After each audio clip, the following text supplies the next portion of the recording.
Prologue. Not his plans. Apollo Ulfar saw the dancing lights against his closed eyelids before he felt the presence in the room. He rolled out of bed, grabbing the knife from underneath his pillow as he did so. Crouching by the bed, scanning the room even as his eyes became accustomed to the dark, suddenly he felt it and knew it was her, the witch, Valentine Rousseau. Annoyed, seeing as it was the dead of night, he was naked, had not long before sent the Benesian whore to her own bed, and he'd already told the witch his plans.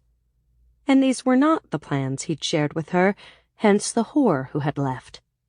And last, he was in Floridia to collect his children from boarding school so he could put them in a safe place before darkness settled on the land. He straightened, doing so speaking. "Witch, I told you the time and place you were to bring her to me, and this is not—" She interrupted him, her voice as usual wry, but there was an underlying urgency to it that made his skin prickle. "If you want to meet the Ilsa of my world, I suggest you change your plans." Through the dark, Apollo narrowed his eyes on her slim shadow. "And this means—" he prompted when she said no more.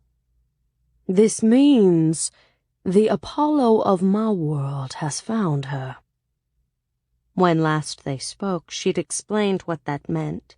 The Apollo Ulfar of the other world, his twin, was not a good man, and he'd harmed Ilsa.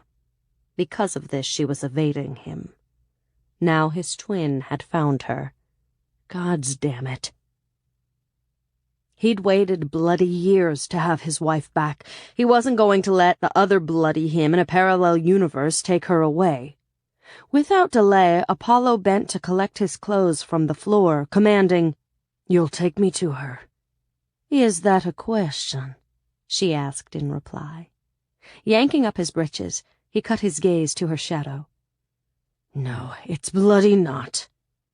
Thankfully, the maddening witch, who could be sly and perverse, instantly lifted her elegant hands with her long, slim fingers tipped in scarlet-painted nails, and he saw the green mist start to light the room.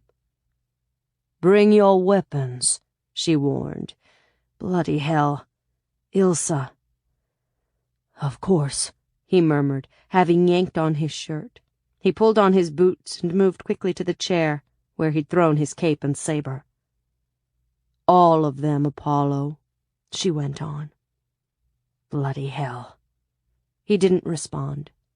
He swung his cape around, quickly buckling it on its slant across his chest. He did the same with the scabbard that held his saber. He donned his knife belt, shoved his blade into the sheath, and moved to the wardrobe. Bending low, he pulled the knives out of the box at the bottom and shoved them in his boots, one on each side. The green mist had encompassed the room, and he and the witch were both fading by the time he moved to her.